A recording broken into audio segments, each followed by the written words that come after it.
Wow, it is so great to be here tonight. It really is. Being Miss South Carolina has brought me so many opportunities, such as being right here with you all tonight. It's such a joy and such an honor. You know, although I wear the crown of this state for only a year, I have a crown in my life that I can glory in for the rest of my life and on into eternity. That's the crown that Jesus was willing to wear on the cross for you and for me. We all have different crowns, but that's the only one that deserves all honor and glory. I've been a Christian since I was 9 years old, and when I was in high school, I dedicated my life to full-time Christian service. But I want to tell you about something that was another turning point in my life. About 2 years ago, I had a younger sister, and her name was Sherry. She was 17 years old, and I was so proud of her because she was going to sing the national anthem at her high school graduation. Well, I'd been out shopping for Sherry's gift. Now, I'm a big spender. I bought her a hamster. Wow, you all want me to get you a gift, I know. That very afternoon, just a few days before her graduation, I received a call. You see, Sherry had been kidnapped, and for an entire week, we didn't know where she was. We didn't know if she was alive or not. The only thing that I knew was that I had to put my trust in God, and I prayed harder that week than I've ever prayed in my life. And I asked the Lord to look after Sherry and to keep her safe and to please let her live. And I told the Lord that I could not go on if Sherry didn't live. Well, at the end of that week, we found out that she had been killed. And I couldn't believe it. And I became so angry with God.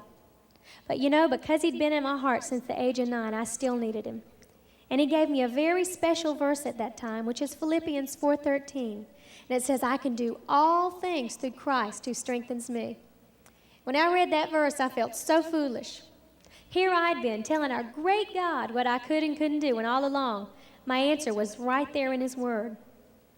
Well, my dream was to be Miss South Carolina. Just to give you all an idea of Sherry's personality, she said, Dawn, you need to enter the pageants now. The girls are getting uglier and uglier every year. So I took her advice. And last July, I was fortunate enough to be crowned Miss South Carolina, and I was thrilled and I was honored. But I had a bigger dream, to be Miss America. And last September, when I was named second runner-up to Miss America, I could have become so easily defeated. But God had a better plan in that. I could have been so easily defeated. You know, I wanted to be Miss America, and I didn't understand that. But, you know, he taught me a big lesson that I really needed to learn. And that's just because we're Christians, we're not promised exactly what we want or exactly what we think we should have. But we have a God who loves us enough. He's going to give us exactly what we need. Well, I'm not Miss America, but he's allowed me the crown of South Carolina and the opportunity to do exactly what I wanted to do, share Christ with our nation, and also fulfill a lifetime dream of being right here and being a part of the Billy Graham Crusade. This is so exciting. It is so exciting to be here, and it's a dream that I had. Well, going back to the situation with my sister, I didn't get what I asked for either, but I got exactly what I needed. A short while after we found out that Sherry had been killed, we received a letter that her kidnapper mailed to us. It was her last will and testament. And in that letter, she wrote to our family, and she said, I love y'all so much. Don't let this ruin your lives. Just remember the good times that we had, but know that I'm going on to be with my Heavenly Father. That's exactly what I needed to hear. And not only am I going to get to see Sherry again, I'm going to get to see Jesus. And I am so excited. And you know, that is our privilege, and our privilege only because of God's amazing grace.